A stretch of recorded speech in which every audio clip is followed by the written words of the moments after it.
गाई के गोबरे महादेवा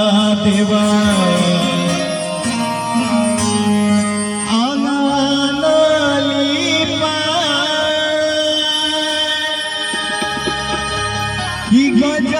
गजपतिया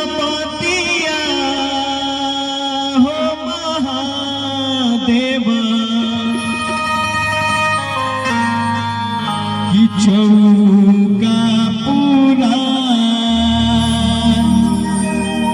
सुनिए शिवा शिवा के दोहा सुनिए शिवा शिवा के दोहा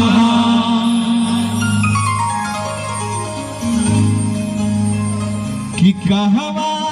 के पियर माटी वाह वाह देखिए कहवा के खुदा रहे। देखिए राजेश कुशवाहा जी यहाँ के रिश्तेदार रहे मेहमान है डॉक्टर साहब के बिहार से भैया जितना गोपालगंज जरार से यहाँ कैल बने बिहार से जितना लोग आए कुछ न कुछ लेके आए बिहार के लोग रसिक होला बाबू हाँ बिहार के सब रसिक होला जी जी ये सब गीत संगीत के बड़ा मानेला गोपालगंज के कम से कम 5 साल 10 साल नाम भोजपुरी से भोजपुरिया के उत्पादन कहवा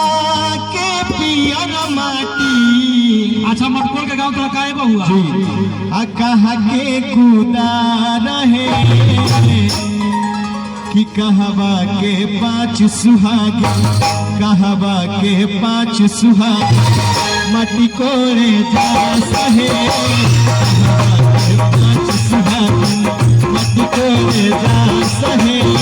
कहवा के 5 सुहाग कहवा के पियर माटी कहा के खुदा रहे कहवा के 5 सुहाग